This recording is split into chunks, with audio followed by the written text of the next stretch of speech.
Sejumlah nama yang akan bersaing menjadi calon gubernur atau calon wakil gubernur di Pilkada Jawa Tengah 2024 mulai bermunculan. Mayoritas nama-nama tersebut belum pernah berkontestasi di Pilgub Jawa Tengah. Di antaranya ada nama mantan Wali Kota Semarang, sekaligus Kepala Lembaga Kebijakan Pengadaan Barang Jasa Pemerintahan atau LKPP, Hendrar Prihadi. Menurut staf Kepala LKPP, Hendrar Prihadi mengambil formulir pendaftaran sebagai bakal calon Gubernur Jawa Tengah dari PDI Perjuangan. Saya mewakili beliau mengambil formulir pendaftaran, tapi arahannya kami baru diminta untuk mewakilkan mengambil formulir aja, jadi terkait pengembalian dan seterusnya kami belum ada arahan. Sebagai gubernur. Selain itu, Bupati Klaten Sri Mulyani juga turut meramaikan bursa Pilgub Jawa Tengah. Sri Mulyani ikut mengambil formulir sebagai bakal calon wakil gubernur Jawa Tengah di kantor DPD PDI Perjuangan Jawa Tengah pada Senin 27 Mei 2024. Sri menyebut mengambil formulir sebagai calon wagub agar dapat mendampingi sosok cagup yang akan diusung. Hadir di kantor DPD PDI Perjuangan Jawa Tengah dalam rangka mengambil formulir untuk calon atau bakal calon wakil gubernur Jawa Tengah atau bakal calon dari PDI Perjuangan. Sejauh mana kesiapannya Bu untuk pencalonan itu? Sejauh mana? Ya insya Allah siap lahir dan batin.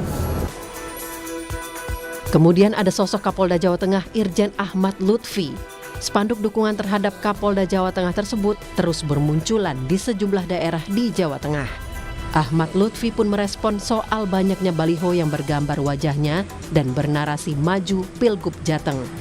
Menurutnya, itu merupakan aspirasi masyarakat.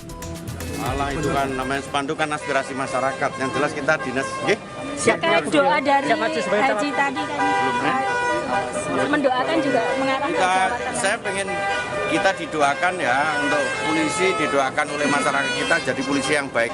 Kalau masyarakatnya doakan polisi baik, masyarakat baik.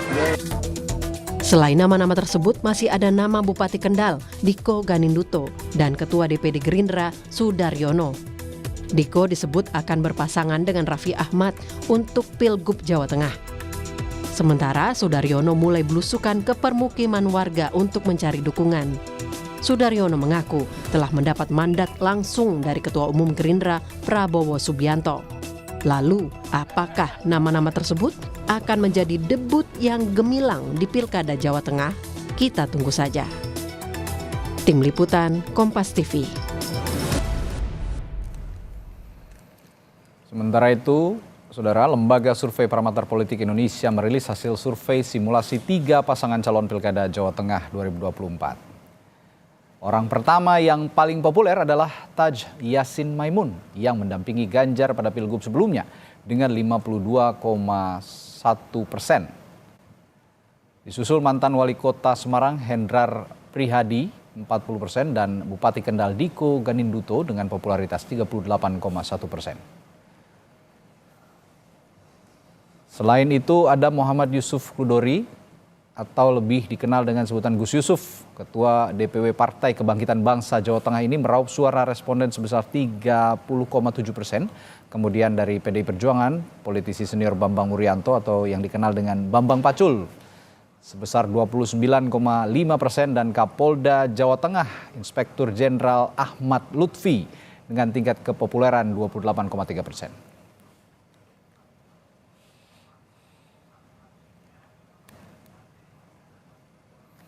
Pemilihan Gubernur Jawa Tengah, pertarungan di kandang banteng. Seno Bagaskoro politisi PDIP, Muhammad Yusuf Kudori Ketua Bapilu PKB Jawa Tengah, Ahmad Doli Kurnia Wakil Ketua Umum Partai Golkar dan Adi Prayitno Direktur Eksekutif Parameter Politik Indonesia sudah bersama kami di Dialog Sapa Indonesia pagi hari ini. Selamat pagi Mas Adi. Selamat pagi Mas. Selamat pagi Bapak-bapak. Selamat pagi. Oke. Saya ke yang punya survei dulu nih. Ini berarti yang potensi justru nama-nama yang tadi ya Mas Adi dan saya melihat sebelumnya sebenarnya Pilkada Jawa Tengah ini dibandingkan provinsi lain kan tidak terlalu ini ya sebelumnya ya. Masih ada Jawa Timur tuh masih ramai gitu, Jawa Barat itu tiba-tiba Jawa Tengah sekarang Begitu ada nama Raffi Ahmad, kok tiba-tiba ramai begitu kira-kira? Ya, saya kira kenapa saya merilis hasil survei di Jawa Tengah soal Pilgub ya. Karena variabelnya banyak. Pertama, tidak ada petahana. Jadi judul rilisnya itu Jawa Tengah pasca Ganjar dan pasca Gibran. Karena dua orang ini dipastikan itu tidak akan bisa maju di Pilgub. Oleh karena itu, maka pertandingan di Jawa Tengah relatifly akan menarik.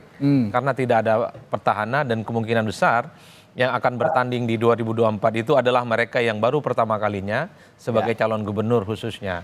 Maka tak mengherankan kalau kemudian nama-nama yang muncul itu adalah seperti Taji Yassin, kemudian ada Gus Yusuf, ada kemudian Hendi, ada Diko, kemudian ada Kapolda Jawa Tengah dan seterusnya dan seterusnya. Itu adalah nama-nama yang dicek sebenarnya dalam survei kita yang sangat potensial, diyakini gitu ya, bisa berkompetisi dalam Pilkada Jawa Tengah. Tentu dalam skala bagaimana mereka ini dipersepsikan sebagai orang yang populer dan kemungkinan akan dipilih. Cuman kan yang menjadi problem menurut saya agak serius, pada level popularitas semua orang yang bertanding di Jawa Tengah itu relatifly masih di bawah 60%, Mas. Taji Yassin itu baru di kisaran angka sekitar 58% ya. Padahal beliau itu adalah wakil gubernur dan kemudian saat ini adalah anggota DPD terpilih, tapi memang popularitasnya nggak terlampau tinggi. Begitupun dengan yang lain gitu ya, Mas Hendi, kemudian Gus Yusuf, Diko ini di kisaran angka sekitar 38%, ada 32% dan seterusnya. Kapolda Jawa Tengah itu ya popularitasnya di kisar angka 25-28 kalau tidak salah ya. Yang ingin saya katakan adalah efek dari popularitas yang rendah itu, maka elektabilitas orang-orang yang muncul di survei ini pun juga rendah. Oleh karena itu dalam rentang waktu 6 bulan ke depan, andai orang-orang ini kemudian dapat tiket untuk maju, tentu pertarungan begitu cukup terbuka. Jadi siapapun sangat potensial akan mengungguli yang lain dan sangat potensial untuk mengalahkan satu sama yang lainnya. Oleh karena itu kerja-kerja politik di sisa waktu ini adalah menjadi pertarungan yang sesungguhnya. Bahwa Jawa Tengah dulu yang dianggap sebagai kandangnya banteng, tentu ini akan menjadi pertarungan yang sesungguhnya. Karena memang harus diakui bahwa nama kader PDIP memang di survei kita itu muncul ada 3 orang. Di situ ada Hendi, bahkan nama Mas Pacul juga muncul. Kemudian ada Mas Jeke kalau tidak salah ya. Ini 3 nama yang menurut saya muncul ya, tapi memang popularitas dan elektabilitasnya rendah. Oleh karena itu ini yang saya kira bahwa pertarungan di Jawa Tengah relatif datar dibandingkan dengan wilayah-wilayah lain. Kalau di Jawa Barat misalnya, Ridwan Kamil itu nyaris tanpa lawan tanding, nggak ada lawan. Seperti halnya di Jawa Timur, Hovifah. Seperti halnya di Jawa Timur, Hovifah nyaris tak ada lawan tanding. Begitupun di Jakarta, pasti yang muncul, ada nama Anies di situ, muncul juga nama Ridwan Kamil, muncul juga misalnya nama seperti Ahok dan seterusnya dan seterusnya. Jadi namanya itu-itu aja. Di Jawa Tengah relatif banyak wajah-wajah baru. Efeknya adalah nama-nama wajah baru ini tidak inline bagaimana popularitas dan elektabilitas mereka yang menjulang. Oleh karena itu saya mengatakan kemarin di survei waktu rilis, per hari ini tidak ada yang bisa mengklaim siapa yang paling unggul dan siapa yang paling kalah. Jadi saya juga mau tanya siapa yang potensial, ya semua potensial kalau begitu ya kira-kira. Ini saya juga mau tanya nih, Gus Yusuf, dengar suara saya ya? Iya, benar. Ya Gus, Anda punya popularitas menurut Parameter Politik Indonesia 30,7%. Sebenarnya ya meskipun belum ada yang mencapai 50% seperti kata Mas Adi, tapi ini ya relatif tinggi lah begitu. Ada respons Anda soal ini, soal hasil survei Anda ini? Iya, yang pertama tentu terima kasih ya. Memang sebetulnya kerja-kerja politik kita ini kan sudah lama. Artinya di antara para calon-calon itu, menjadi ketua partai, yang di situ PKB adalah pemenang nomor 2 di Jawa Tengah. Nomor 2 di Jawa Tengah. Meski sampai hari ini kita belum cukup tiketnya, kita masih harus berkoalisi. Dengan 20 kursi dan mesin politik yang ada, saya rasa ini akan sangat membantu kemenangan PKB di Pilgub. Sampai tentu PKB juga punya basis kultur warga Nahdien, keluarga besar NU yang ada di Jawa Tengah. Ya, survei menjadi pemicu semangat aja dari PKB. Terima kasih. Baik, tapi kalau bicara soal kultur Nahdien, di sana juga ada nama Taji Yassin Maimun nih, Gus. Anda melihat sosok Taji Yassin yang juga masih keluarga Nahdlatul Ulama, bagaimana? Ya hampir sama mungkin kalau kita menengok 5 tahun yang lalu ketika Gus Yassin berpasangan dengan Mas Ganjar, PKB ini mengusung Sudirman Said dengan Jokowi Fauziah, itu suara nantinya juga ada polarisasi dan selisihnya hanya sekitar berapa 10% atau enggak ada. Padahal waktu itu Mas Ganjar incumbent, itu 5 tahun yang lalu masih ketat suaranya. Ya. Oke, masih ada inilah ya, berarti persebaran suaranya masih banyak ya kalau bicara soal Nahdlatul Ulama begitu ya kira-kira. Gus Yusuf. Baik. Ya, Mas Seno, Pak Seno. Ya, Pak Seno. Kalau dari PD Perjuangan, bagaimana? Kan biasanya ini tadi juga sempat disinggung oleh Mas Adi. Ini biasanya kandang banteng, tapi sekarang relatif lebih merata begitu kekuatan politik di Jawa Tengah selepas Ganjar Pranowo tidak menjabat lagi jadi gubernur Jawa Tengah. Bagaimana respons Anda soal ini? Ya, kalau mau dibaratkan Jawa Tengah itu meskipun katakan misalnya kalau dalam skup nasional itu bukan Premier League, tapi masih La Liga lah. Oke, La Liga menarik nih analoginya nih. Masih kompetitif, masih seru, banyak tim yang bermunculan, yang punya potensi. Tapi tentu kalau bicara dominasi, supremasi, Real Madrid masih paling sering dibicarakan, kan begitu. Meskipun masih kompetitif gitu. Nah, artinya di Jawa Tengah pun kemarin juga kami masih bersyukur, kami masih diberi kepercayaan yang cukup di Pileg, yaitu sebesar kurang lebih ada 33 kursi kalau tidak salah, 27, sekian persen angka yang diraih oleh PDI Perjuangan, sehingga kalau mau dikatakan bisa mengusung sendiri sekalipun, sebenarnya bisa juga di Pilkada 2024 ini. Tetapi dalam kondisi itu kami tentu tidak mau berleha-leha. Situasi hari ini Pilkada cukup berbeda dengan Pilkada sebelumnya di tahun 2019. Ada berbagai variabel faktor yang harus kami pertimbangkan. Maka saat ini secara disiplin partai kami dalam tahapan penjaringan dan penyaringan calon. Berbagai nama-nama muncul, kami mencermati berbagai survei, termasuk surveinya Ustadz Adi Prayitno, dan mencermati nama-nama dan dinamika yang muncul di Pilkada Jawa Tengah, termasuk popularitas yang dimiliki kader kami internal. Ada misalnya Mas Hendy yang muncul, ada Pak Pacul, Pak Ketua DPD yang muncul, termasuk ada Gus Yusuf yang muncul di dalam survei tersebut. Basis pertimbangan kami tentu rasional dan saintifik. Bagaimanapun pemenangan pemilu harus linear dengan survei dan metodologi ilmiah.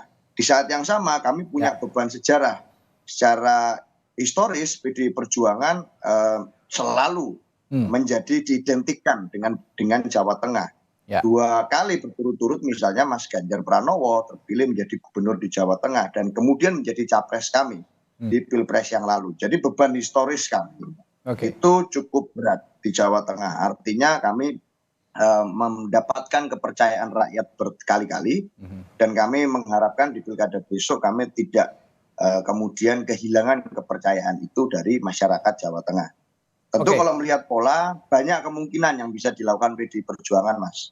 Bisa saja misalnya seperti tahun 2019 lalu ada koalisi semangka, itu merah hijau, nasionalis dan religius. Itu artinya variabel-variabel semacam itu siapapun calon yang kami usung nanti pasti akan mengusung message tertentu untuk menyikapi atau menghadapi dinamika politik dan demokrasi yang terjadi saat ini. Saya rasa itu. Ngomong-ngomong koalisi semangka, ini juga ada simulasi yang dilakukan oleh Parameter Politik Indonesia, Pak Seno. Ini di simulasi pasangan calon kedua, ada nama Pak Hendrar Prihadi, ini yang paling teratas jika dipasangkan dengan Gus Yusuf. Nah, Anda juga tadi sempat menyinggung ini kan, ada komunikasi politik dengan Gus Yusuf. Sejauh ini hitung-hitungan politiknya gimana? Kalau memang dengan Gus Yusuf, tapi dengan catatan kalau menurut surveinya Mas Adi ini, Mas Diko Ganinduto ini tidak dengan Raffi Ahmad. Bagaimana Anda lihat hitung-hitungan politiknya nih, Pak Seno? Ya, mungkin yang dilakukan dalam mencermati sebenarnya ke semua pihak. Jadi ya termasuk siapapun itu nama-nama yang muncul di dalam survei-survei yang bermunculan, termasuk dari Mas Adi Pray. Artinya siapapun itu menjadi pertimbangan kami. Yang muncul nama-nama itu kan berarti sudah melalui pertimbangan tertentu, mendapatkan elektabilitas dan popularitas tertentu yang tentunya harus kami cermati. Sekali lagi, partai dalam tahapan penjaringan dan penyaringan. Artinya ini dicermati betul. Nah, dalam rakernas kemarin, rakernas partai kemarin, sebenarnya kan Ibu Ketua Umum sudah memberikan satu arahan instruksi yang jelas. Yaitu siapapun yang mau maju di pilkada tidak hanya bicara elektoral. Kalau kira-kira berangkat atau ingin berangkat dari PDI Perjuangan, tapi message-nya clear. Harus terus melayani masyarakat, harus terus hadir di tengah masyarakat. Nanti pada saat bicara elektoral itu konsekuensi saja. Kalau turun di masyarakat baik, turun di masyarakat ini rasanya kemudian dianggap diperlukan, maka elektoral akan naik dengan sendirinya. Nah, pesan itulah yang dilakukan oleh semua calon yang kira-kira hari ini adalah kader PDI Perjuangan. Persoalan kemudian nanti partai akan melihat dengan tokoh siapa yang kira-kira kalau perlu dilakukan kerjasama politik, saya rasa seluruh kader PDI Perjuangan sangat paham bahwa nanti partai akan menentukan yang terbaik. Saya rasa itu. Sangat rasional yang Anda ungkapkan, Pak Seno. Kalau memang mau punya elektabilitas baik, ya lakukan kerja-kerja politik yang baik, muncul di depan masyarakat begitu ya, dengan citra yang sangat baik pula begitu. Nah, kalau ngomongkan kerja politik, Mas Adi, yang paling terlihat di sosok-sosok ini yang punya kerja politik sekarang paling masif dan juga paling intensif begitu di Jawa Tengah, siapa saja kira-kira tokohnya? Ya, saya kira memang cara mengukur kerja politik itu pada level popularitas dan elektabilitas di survei. Harus diakui, ada yang memulai kerja-kerja politiknya lama dan ada kerja-kerja politiknya relatif baru. Kalau kerja-kerja politik yang sudah lama dibangun itu tentu adalah Gus Yassin. Apapun judulnya, pernah berpasangan dengan Ganjar, pernah jadi wakil gubernur, jadi wajar kalau popularitas dan elektabilitasnya itu relatif mengungguli yang lain. Termasuk Gus Yusuf. Gus Yusuf kan lama juga dikaitkan dengan Jawa Tengah ya. Adalah sosok yang menurut saya kalau bicara Jawa Tengah, nggak bicara Gus Yusuf ya tak afdol sebenarnya. Betul. Selalu Sepakat muncul. itu. Jadi kalaupun toh di survei misalnya Gus Yusuf itu muncul, ya popularitas dan elektabilitasnya relatif juga bisa mendekati Gus Yassin. Bagi saya ini adalah bagian dari buah bagaimana penokohan dan kerja-kerja politik yang dilakukan oleh kader-kader PKB, Gus Yusuf yang terbangun selama ini. Termasuk misalnya soal Hendi. Hendi ini kan lama sebagai mantan wali kota Semarang, 2 periode dinilai punya prestasi yang cukup panjang dan selalu dikaitkan dengan Jawa Tengah sekalipun ditarik ke Jakarta. Nah, yang menurut saya relatif menjadi pendatang baru itu ada 2 nama yang menurut survei yang kita lakukan kemarin adalah Diko dan kemudian Kapolda Jawa Tengah.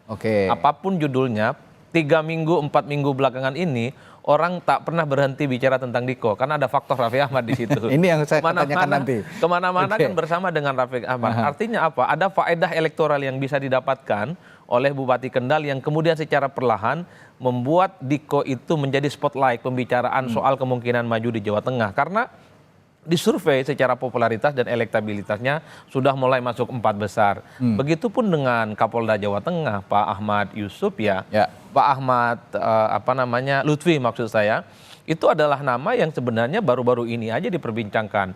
Itu yang kemudian ditambah ada muncul baliho, billboard di mana-mana yang kemudian menegaskan bahwa Kapolda Jawa Tengah sangat mungkin nih dapat tiket untuk maju, termasuk misalnya Ketua Gerindra Jawa Tengah ya Pak Sudaryono. Sekalipun popularitas dan elektabilitasnya relatif rendah dibandingkan dengan yang lain, tapi ketika ditanya kepada responden, sudah diperbincangkan, sudah muncul dalam benak mereka, ini bagian dari surplus dan kerja-kerja politik yang sebenarnya sudah mulai dibangun. Oleh karena itu, kalau kita ranking 4 besar sebenarnya Mas soal Pilgub Jateng ya, ada Gus Yassin, kemudian Gus Yusuf, kemudian ada Hendi dan ada Diko. Nah, kita coba untuk mensimulasikan misalnya Taj Yassin ini tidak masukkan. Kenapa? Karena Taj Yassin kita persepsikan per hari ini adalah anggota DPD terpilih.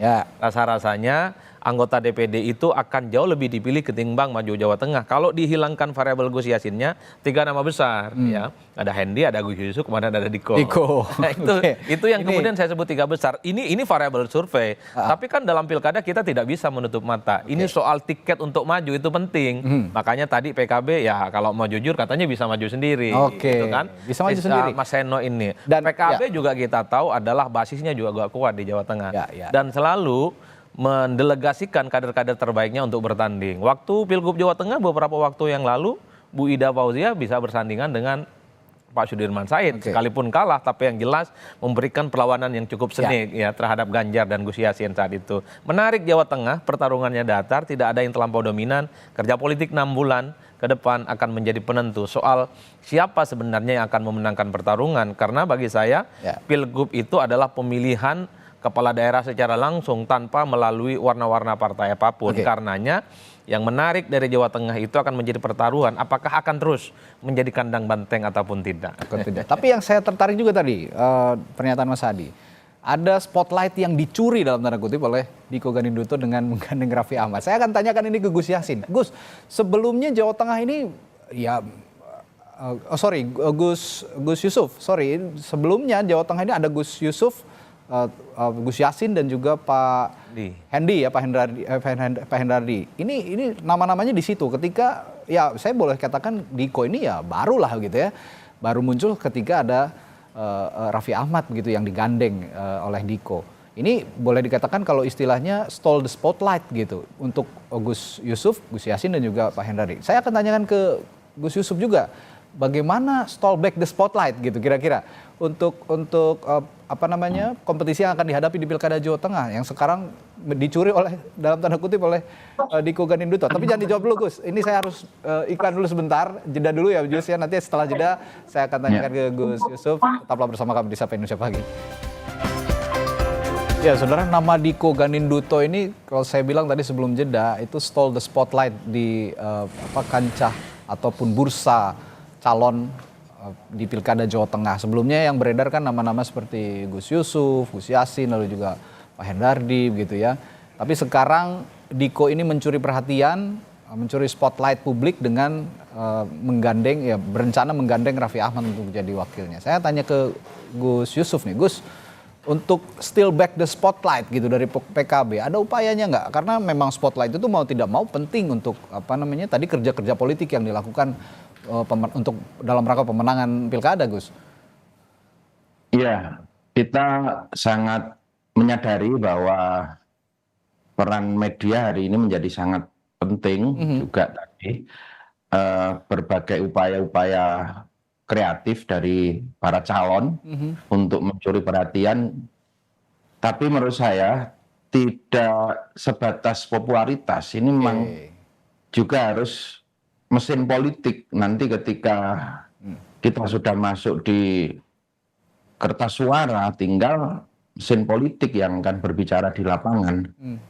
Juga di Jawa Tengah itu ada basis-basis kultur yang tersebar menjadi basis-basis militansi dari setiap partai. Contoh seperti punya Mas Seno PDI itu di Solo Raya. Itu siapapun ketika diusung PDI di sana pasti akan ya kuat lah. Kita di PKB juga punya basis di Pantura, taruh kata seperti di Pekalongan, di Tegal, di Batang, di Kendal, di kabupatennya Mas Diko saja. Ini yang menang PKB, Mas. Ini yang perlu dipahami. Ini di kabupatennya Mas Diko gitu. Ya, artinya bahwa kita semua sekarang berpacu membangun popularitas, elektabilitas. Di satu sisi tugas partai ini menyiapkan mesinnya, perangkat-perangkat variabel pemenangan untuk pilgub ke depan itu loh. Maka saya juga sepakat dengan Mas Seno tadi bagaimana kita membangun komunikasi politik. Karena tentu tidak bisa berjuang sendiri di Jawa Tengah. Tentu kita harus bersama-sama. Maka PKB juga intensif melakukan komunikasi politik, baik dengan Mas Paco, dengan teman-teman PDI, dengan teman-teman Gerindra, teman-teman Demokrat, dengan Pak Pangga, dengan teman-teman Golkar. Kita semua melakukan komunikasi-komunikasi politik untuk bagaimana nanti bekerja sama untuk Jawa Tengah ke depan pasca Mas Ganjar ini agar lebih baik. Itu. Jadi kita harus tetap terbuka untuk membangun komunikasi politik. Itu yang menjadi kunci pemenangnya. Kalau mendengar pernyataannya Gus Yusuf, sepertinya simulasi paslon yang kedua dari Mas Hadi Prayitno nih akan terwujud nih Pak Hendar Prihari dengan Gus Yusuf. Karena komunikasinya paling intensif memang saat ini dengan PD Perjuangan, termasuk membangun kerja-kerja politik di Jawa Tengah, begitu ya Gus? Ya kalau komunikasi politik sih merata lah kita. Merata ya? Sama dengan Mas Pacul. Kalau Mas Pacul itu kalau di Jawa Tengah sudah dianggap ketua kelas itu, paling senior itu. Oke.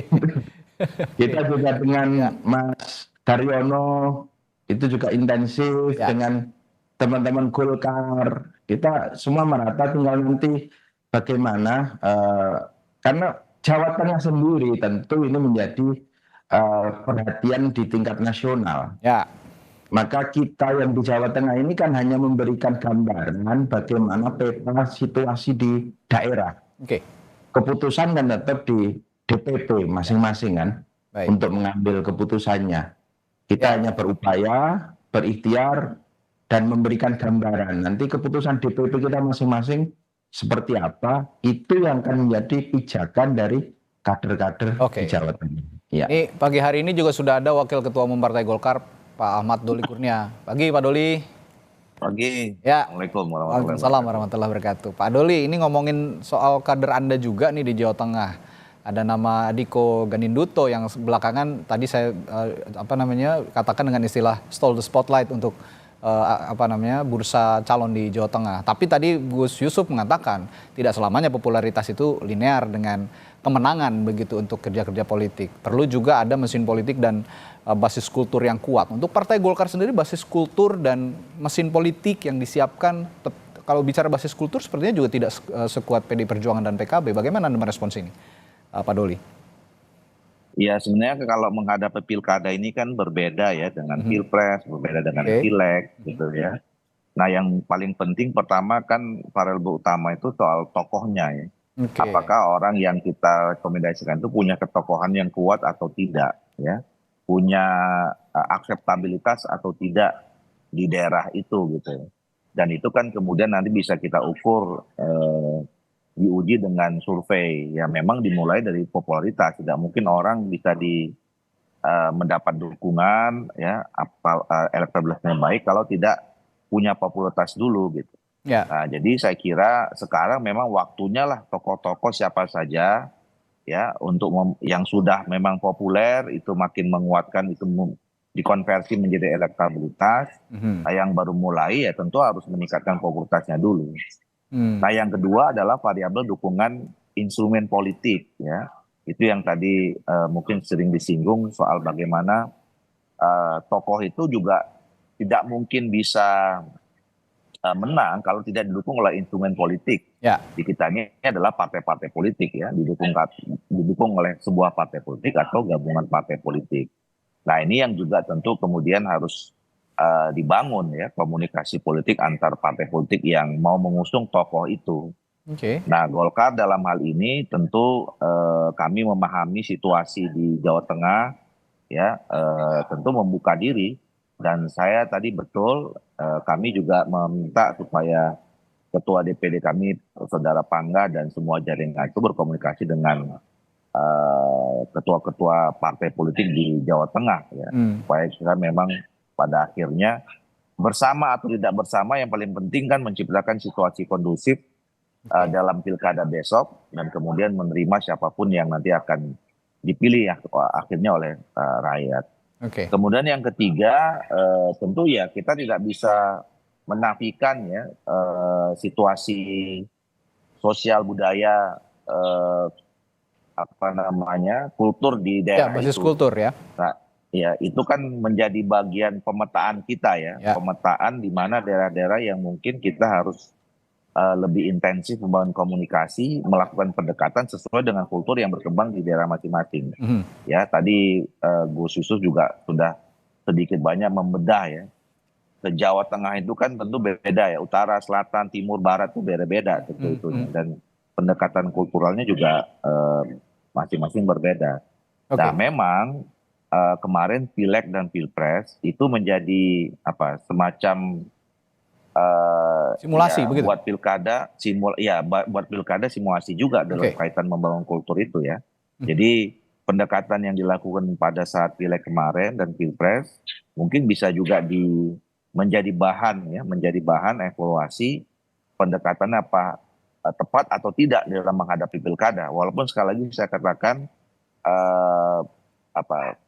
political game di pileg dan pilpres itu belum tentu sama di pilkada. Tapi ngomong-ngomong soal simulasi, Pak Doli, Anda juga pasti kan punya data ya, berdasarkan hasil dari pileg kemarin itu.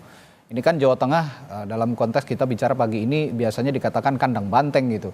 Di mana-mana saja yang menurut Golkar kandang banteng itu sudah tidak menjadi kandang lagi begitu pada saat pileg kemarin. Ya saya kira memang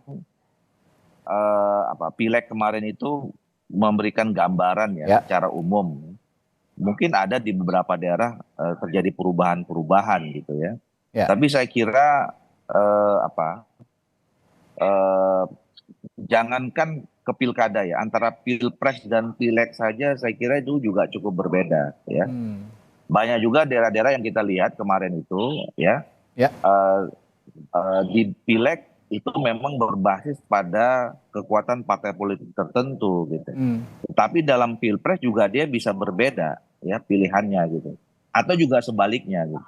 Nah, di sini menariknya pemilu tahun 2024 ini yang memang apalagi bukan hanya sekedar di hari yang sama pileg dan pilpresnya, tetapi juga berdekatan dengan pilkada. Ya, ini keunikan dan menariknya pemilu 2024 yang sekaligus serentak semua antara pileg, pilpres dan pilkada secara keseluruhan. Dan ini yang juga menjadi perhitungan masing-masing dalam menentukan strategi di partai politik masing-masing ya. Oke. Baik, Pak Seno, saya juga kembali ke pertanyaan yang saya tanyakan di awal oleh saya ke Pak Doli ini, bagaimana Anda melihat pendapat bahwa seorang sosok yang akan dimajukan dalam suatu kontes politik termasuk pilkada begitu memperhitungkan popularitas, elektabilitas dan akseptabilitas.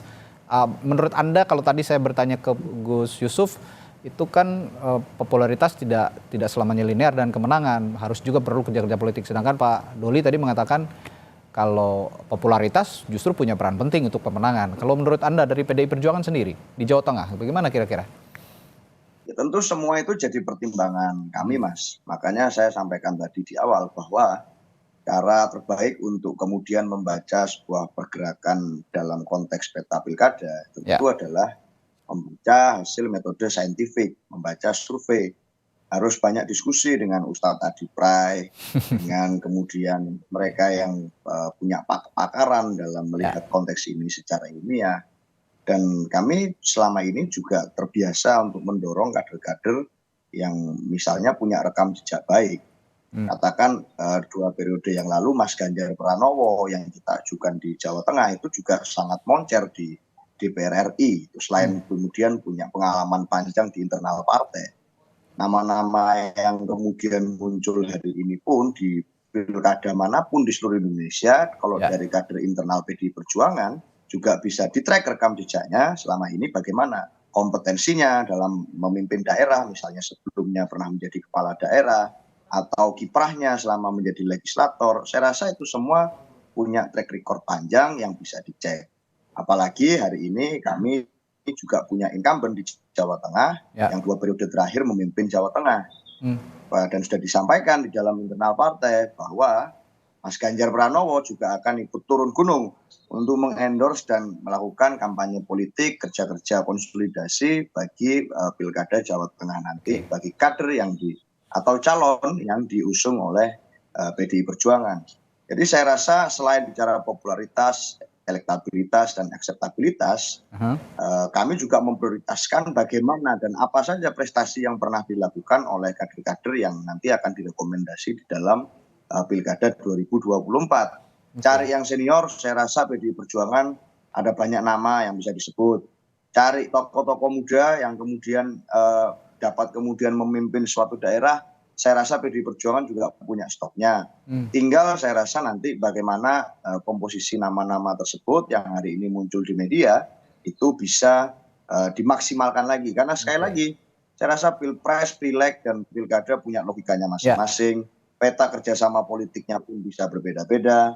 Tapi yang paling penting adalah seberapa itu legacy dari masing-masing nama itu dirasakan oleh masyarakat. Saya rasa itu. Ya, termasuk yang saya tangkap kemampuan untuk dari partai politik untuk mix and match begitu ya, pasangan calon ini juga penting, punya peranan penting untuk pemenangan calon nanti di pilkada. Nah, saya juga akan bertanya ke Mas Seno soal yang sama tadi, soal basis kultur. Kita bicara pagi hari ini kandang banteng yang sepertinya di Pileg kemarin cukup lumayan tergerus, lalu juga di Pilpres. Nah, bagaimana dengan pilkada? Bagaimana Anda menjaga basis kultur termasuk dengan kekuatan mesin politik PD Perjuangan yang ada di Jawa Tengah saat ini? Ya, kami bersyukur bahwa di Pileg meskipun secara Pilpres kami merasakan betul bagaimana kami dikalahkan oleh berbagai macam situasi yang ini saya rasa tidak perlu saya ulang lagi berbagai situasi itu. Dan hari ini pun kami masih bersengketa di PT UN secara hukum dan legal formal terkait itu. Tapi di dalam Pileg kami masih bersyukur diberi amanat rakyat, masyarakat masih sayang pada kami sehingga kemudian kami masih mendapatkan jumlah perolehan kursi yang secara persentase cukup signifikan, cukup baik. Artinya kalau bicara kandang banteng sebenarnya salah satu basis penting, secara, baik tidak hanya secara elektoral, tapi juga secara culture dan secara sejarah, Jawa Tengah masih masuk di dalam basis tersebut. Dan kami percaya itu tidak akan bisa terjadi kalau tidak diimbangi dengan kinerja-kinerja partai dan seluruh kader partai yang selama ini berjalan. Gus Yusuf maupun Pak Doli menyampaikan bahwa bagaimanapun ya mesin politik partai itu juga penting di dalam kemudian membangun sebuah basis. Maka saya rasa nanti akan teruji betul di pilkada besok sebagai ujian terakhir sebelum kita semua melakukan puasa pemilu 4 tahun. Karena ini kan pilkada serentak ini kan pertama kali sebenarnya semuanya, gubernur, kabupaten, kota jadi satu semua. Maka tentu nanti kami harus berpikir siapa calon gubernur yang dan calon wakil gubernur yang diajukan. Tentu nanti akan ada korelasi dalam tanda kutip paketan-paketan dengan calon bupati dan calon wali kota di seluruh daerah di Jawa Tengah. Nah, hal ini juga tentu menjadi variabel pertimbangan kami. Saya rasa itu. Basis kultur yang diklaim bisa dijaga, lalu kekuatan mesin politik yang juga masih baik diklaim oleh Pak Seno tadi, ini tinggal nanti siapa sosok yang diusung juga penting untuk mendukung basis kultur yang masih bisa dijaga dan mesin politik yang masih kuat diklaim oleh Pak Seno tadi. Tapi saya ingin menambahkan satu hal, Mas Adi, selain elektabilitas, popularitas dan akseptabilitas, ada juga isi tas nih.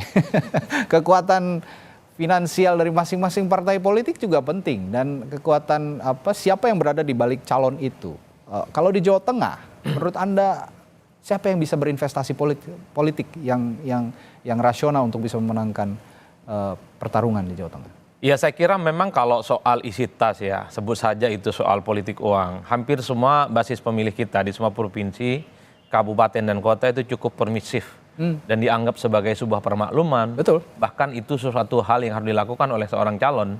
Sekalipun dalam Undang-Undang Pemilu nomor 7 2017 itu diharamkan, tapi praktek itu kemudian menjadi suatu hal yang nyata, Mas. Tapi saya tidak ingin terlampau jauh mengomentari itu karena siapapun sebenarnya yang bertanding dalam Pilgub di Jawa Tengah, persoalan isitas mestinya sudah selesai. Sudah selesai. Ini kan pertarungan yang saya kira menjadi battleground di mana selalu dikaitkan dengan potensi jumlah pemilih yang salah satu terbesar di Pulau Jawa. Nah, saya mencoba untuk menggunakan 2 unit analisis soal pilkada. Pertama, pastinya semua partai itu menggunakan survei sebagai parameter kira-kira siapa kader-kader terbaik mereka yang akan diusung. Termasuk soal bagaimana penentuan postur koalisi yang akan dibangun. Itu nggak bisa dibantah tentu saja. Karena pertandingan dalam Pilgub itu tentu bukan hanya sebatas ingin melengkapi pertandingan, tapi targetnya untuk menang. Nah, yang kedua, yang selama ini agak sedikit lupa dilihat oleh publik soal bagaimana elit yang bisa menentukan. Kita tidak pernah tahu bahwa nama-nama yang ada di survei itu sekalipun punya bekal popularitas, sekalipun sudah punya bekal elektabilitas, kita tidak bisa memastikan apakah akan mendapatkan tiket untuk bisa maju. Ini yang kemudian akan menjadi pertarungan.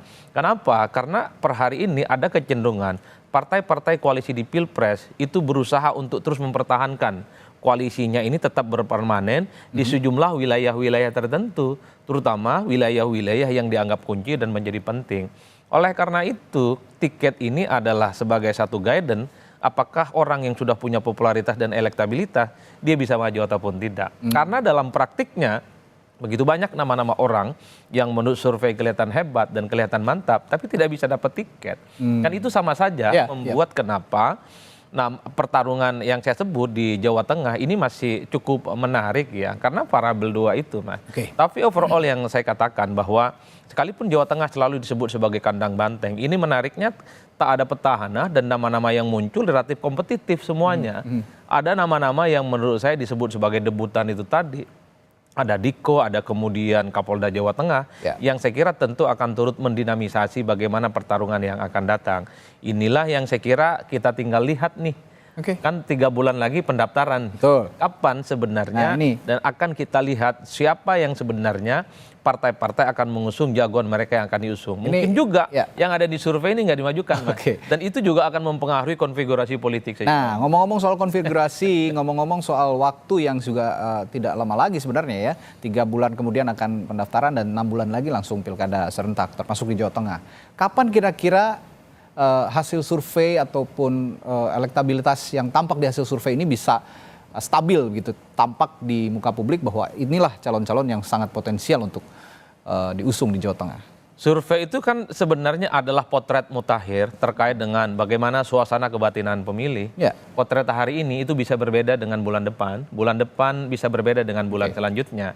Itulah yang saya katakan bahwa siapapun yang punya intensi untuk maju, kalau untuk meyakinkan partainya, untuk meyakinkan partai-partai koalisi, memang tujuan utamanya adalah bagaimana stamina politiknya terus dirawat. Kalau hari ini populer, elektabilitasnya sudah mulai muncul, tapi kalau beberapa bulan ke depan jelang pendaftaran itu shutdown, dia itu kemudian berkurang secara signifikan, jangan pernah berharap akan menjadi sesuatu yang dipertimbangkan oleh partai. Stamina dan kerja politik yang konsisten inilah yang akan diuji. Jangan-jangan memang ini muncul hit and run, muncul ke permukaan karena ada angin yang sedang berhembus. Kalau tiba-tiba anginnya tidak berhembus, tidak muncul lagi ke permukaan, tidak lagi menjadi spotlight, gambar-gambarnya tidak ada, di medsos tidak pernah berbincangkan, maka disitulah sebenarnya partai pasti akan memutuskan bahwa yang mereka usung tentu bukan mereka yang sebenarnya tidak bisa dipertandingkan. Tapi sekali lagi Mas, saya melihat di Jawa Tengah, salah satu unit analisis dan variabel kuncinya adalah soal elit. Kepentingan elit di Jakarta itu akan menentukan kira-kira siapa yang akan bisa maju ataupun tetap di elit di pusat ternyata yang bisa menjadi penentu. Dan saya setuju dengan Mas Adi. Ini juga Gus Yusuf, Pak Seno dan Pak Doli ini harus jaga stamina politik nih 3 bulan ke depan untuk pendaftaran dan juga untuk 6 bulan ke depan untuk penyelenggaraan pilkada. Saya punya pertanyaan terakhir nih ke Pak Doli, saya agak belum tertanyakan tadi nih. Nama Raffi Ahmad ini sebelumnya sudah disetujui oleh Partai Golkar nih untuk misalnya nanti digandeng oleh kader Anda Diko Ganinduto, Pak Doli? Iya, kami memang dalam beberapa bulan terakhir ini memberikan kebebasan ya kepada masing-masing DPD dan siapa saja yang berminat.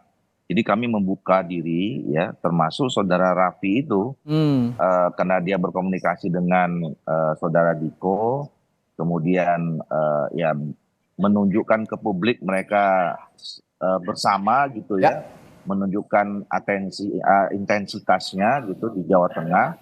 Ya kita memasukkan mereka menjadi orang-orang yang kita monitor sekarang dalam survei kita gitu loh.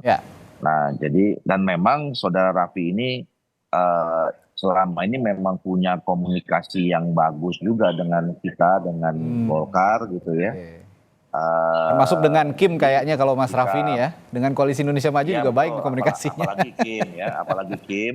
Nah, jadi bagi kita sekarang tahapnya tahap untuk menilai ya siapa saja yang memang punya kedekatan komunikasi yang baik dengan Partai Golkar. Kita uji sekarang tadi popularitasnya, elektabilitasnya dan akseptabilitasnya. Baik. Ini kalau kemarin, benar tadi saya sependapat dengan Mas Adi, kalau kemarin Jawa Tengah ini landai-landai saja gitu ya, sekarang mungkin justru bisa jadi nilai yang paling seru. Karena kalau ngomongin Jawa Timur, sepertinya agak sulit untuk menandingi Hovifah. Di Jawa Barat agak sulit menandingi Ridwan Kamil. Jawa Tengah ini relatif merata gitu ya Bung Adi, jadi akan sangat menarik untuk ditunggu, disimak bersama bagaimana bursa calon ini bisa menghiasi dinamika politik yang terjadi di Jawa Tengah menjelang Pilkada Jawa Tengah. Terima kasih politisi PDI Perjuangan Seno Bagaskoro, Ketua Bapilu Partai Kebangkitan Bangsa Jawa Tengah Muhammad Yusuf Hudori, Wakil Ketua Umum Partai Golkar Ahmad Doli Kurnia, dan Direktur Eksekutif Parameter Politik Indonesia Adi Praitno telah berbagi perspektifnya. Sampai Indonesia Pagi. Sehat selalu Bapak-bapak, sampai jumpa lagi.